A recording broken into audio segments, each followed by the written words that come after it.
Good morning, children. Today we will start Chapter 7 Birth, written by A.J. Cronin of our supplementary reader Snapshots. It's a story about a young doctor who revives a child that is born lifeless.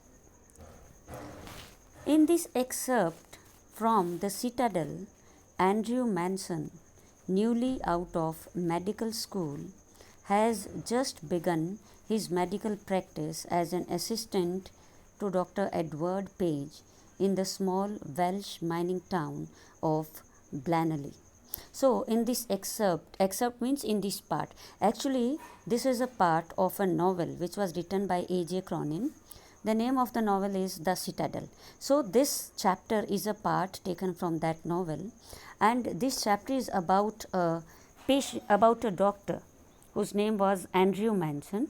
He was a newly doctor who has just completed his degree, his medical degree, and he has just started his practice as an assistant to Dr. Edward Page, who lived in a small Welsh mining town. Welsh is the name of the place. It was a mining town, means a lot of mining activities were done there, and the name of the you can say state, it was Blanley. As he is returning from a disappointing evening with Christine, the girl he loves, he is met by Joe Morgan. So, this tells us that it tells us the event of a day when he was returning from a sad evening. Disappointing is sad. With Christine, Christine is the girl whom he loves. So, maybe on that day, the doctor had a fight with her girlfriend, he was sad at that time. So when he was coming back in the evening after meeting his girlfriend Christine, he met Joe Morgan. Joe and his wife, who have been married nearly 20 years, are expecting their first child. And now Joe, this is the new character of the story. Joe Morgan, actually Joe and his wife, they are a couple in 40s, and they had been married for near about 20 years. And now Joe's wife, she is going to deliver a baby, and that was their first child. So after a long period of 20 years, they were expecting their first child. So the whole story revolves about this. So let's start and find it out what happens next. Though it was nearly midnight when Andrew reached Brangower, he found Joe Morgan waiting for him, walking up and down with short steps between the closed surgery and the entrance to the house. At the sight of him, the burly driller's face expressed relief. So it was near about midnight time when Andrew came back from his medical duty, and he reached at a place, Brangower. He found Joe was waiting for him, and he was very impatiently walking up and down, taking small steps between the surgery, the hospital which was closed, and the entrance of the doctor's house. So he was just moving here and there in between that place. And when he saw the doctor, his burly means bulky, his burly driller's face. Drillers means he was in a profession of drilling. So his face expressed relief. He was very relaxed. He felt comfort. Doctor, I am glad to see you. I've been back and forward here this last hour. The missus wants you before time too. So, and then he said to the doctor, Doctor, I am very happy to see you, and I have been waiting for you for the last hour here, because my missus means Mrs. or wife, because my wife needed you just now, because she is going to deliver a baby, and the baby is also premature baby. It is going to take birth before the exact time. So that's why that's why Mr. Joe's wife needed the help of a doctor. Andrew abruptly recalled from the contemplation of his own affairs, told Morgan to wait.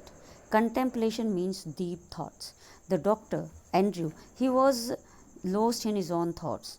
And when Joe asked him, when Joe talked with him, he just came out from his thoughts and he asked Morgan to wait there. He went into the house for his bag. Then together they set out for number 12 Blena Terrace. The night air was cool and deep with quiet mystery. So he asked him to wait there. He went into his house. He took his bag from there, the doctor's bag, and together they started for Joe's house, which was at Blena Terrace, and the house of the number was 12. Since it was midnight, the air was very cool and it was quiet everywhere, and it seemed a little mysterious also. Usually so perceptive, Andrew now felt dull and listless. Generally, the doctor was very, he had a good insight. He was very watchful. But today, he was feeling a little bit dull and less of energy. Listless is having less energy. So on that day, maybe that the reason is that in the evening he had a fight with his girlfriend Christine. So maybe because of that he was not feeling good at that time. He had no premonition that this night call would prove unusual, and he had no idea.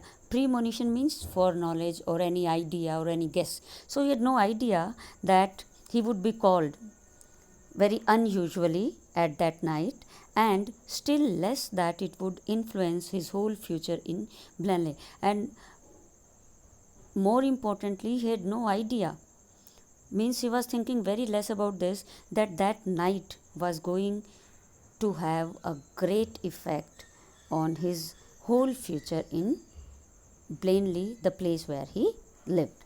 So that night was going to affect him for his whole life.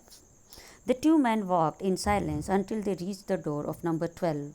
Then Joe drew up short. So they walked very silently because they both were, the doctor was lost in his thoughts and Joe was very impatient because he was thinking about what will happen now, how the baby will be born, whether he will be perfectly or not, all right or not, whether his wife would be okay or not. So they both were lost in their thoughts. So they quietly covered that distance till they reached the door of that house, the number 12. And then suddenly Joe drew up short. Drew up short means he came to a halt gradually. He stopped there.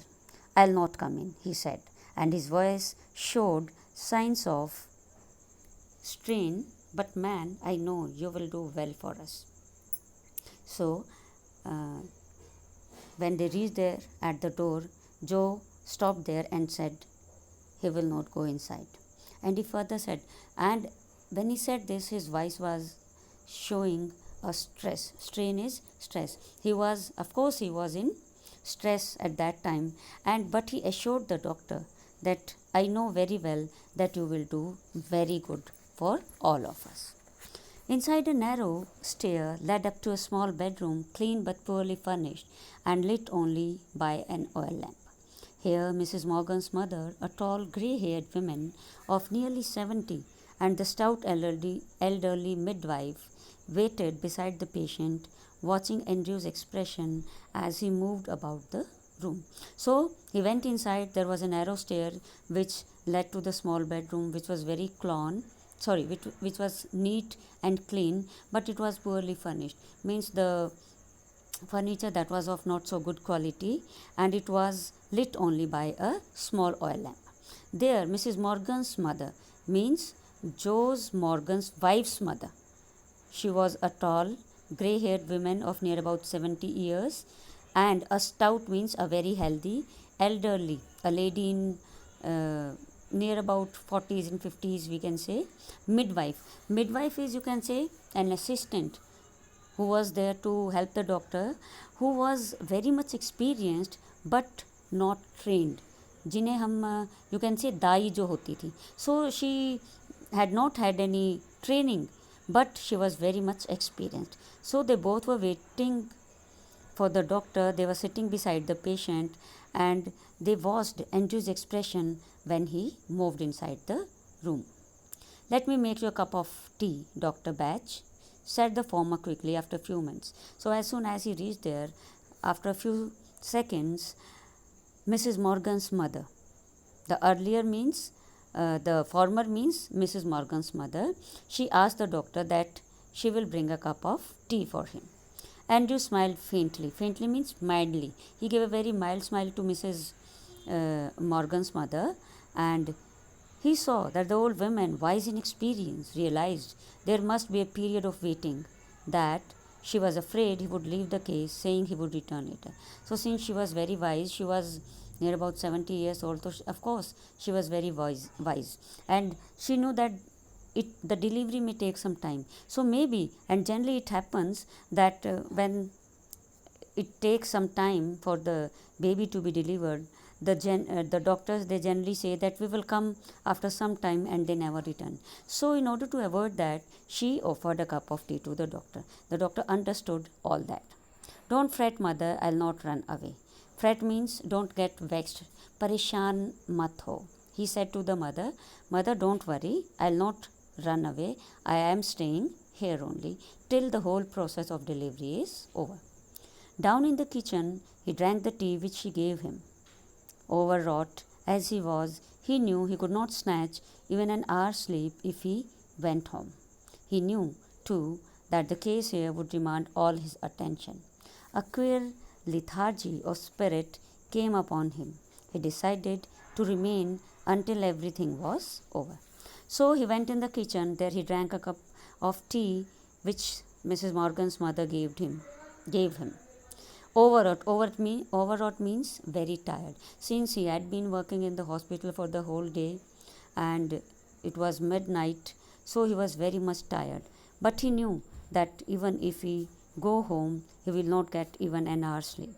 So, and he knew that Mrs. Morgan may need him at any point of time. She needed him very much. She needed all his attention. So he thought all this, and a queer lethargy. Lethargy means laziness, and queer, you can say it's a strange. So a strange type of laziness. It was there upon him because he was very tired for the whole day. So he decided to remain there only until the delivery was done. An hour later, he went upstairs again, noted the progress made, came down once more.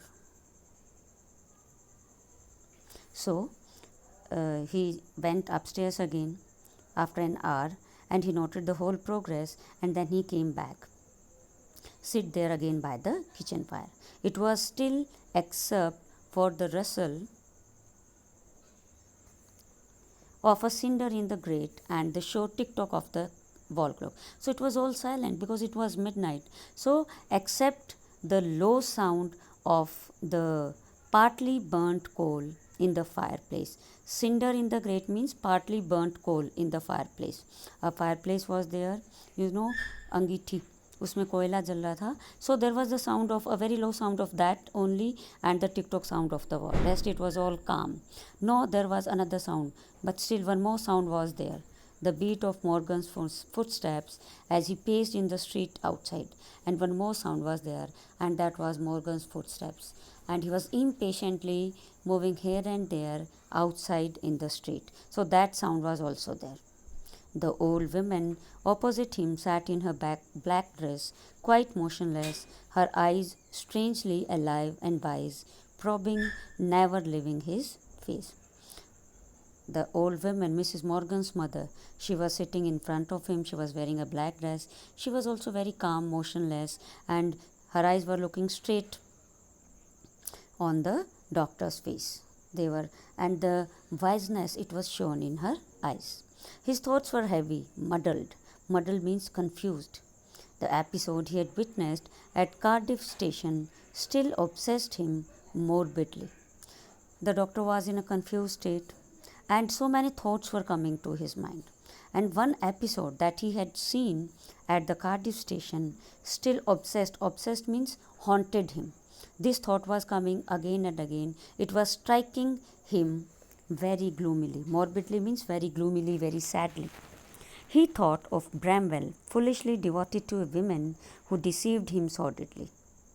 So he thought of Bramwell, it's a person who was very much devoted to his wife, to women, and the women deceived him for his for her selfish motives. Sordidly means selfishly or meanly. So because of her mean motives, the lady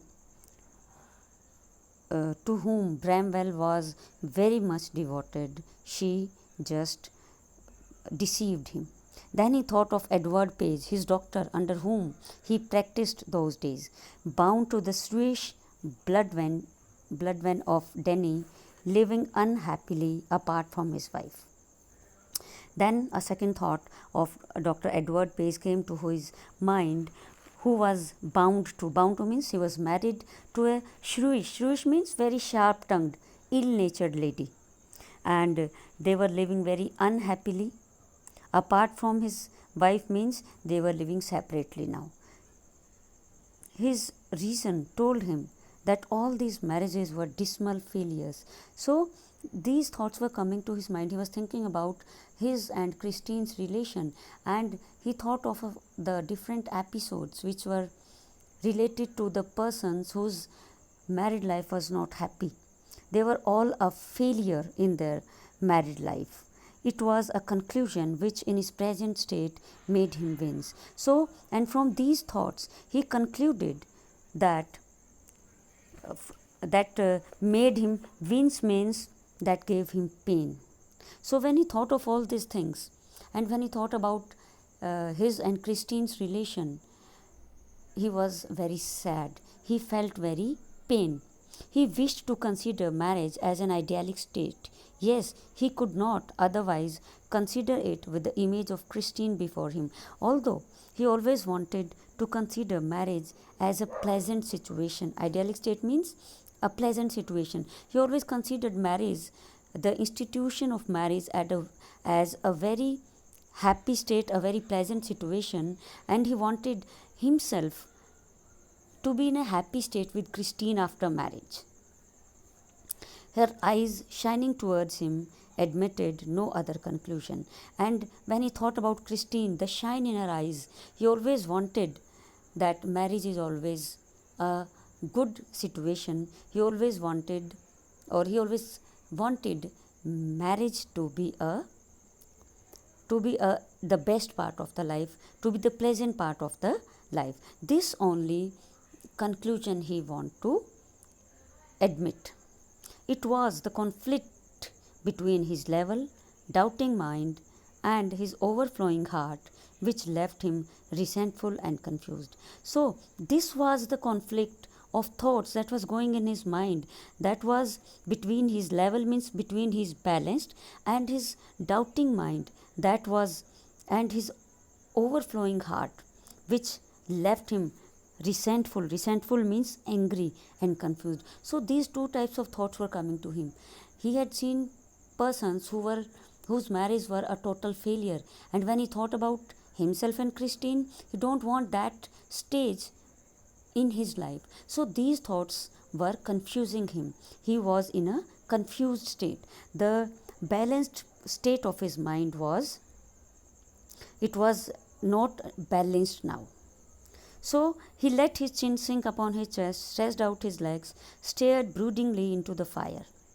So, in order to just throw away his thoughts, he just put his chin into his chest, just he put his neck down, he spread out his legs, and he very thoughtfully looked into the fire that was burning there. Broodingly means thoughtfully. He remained like this so long, and his thoughts were so filled with Christine that he started when the old woman opposite suddenly addressed him. So he remained like that for a very long time, and he was thinking about Christine only.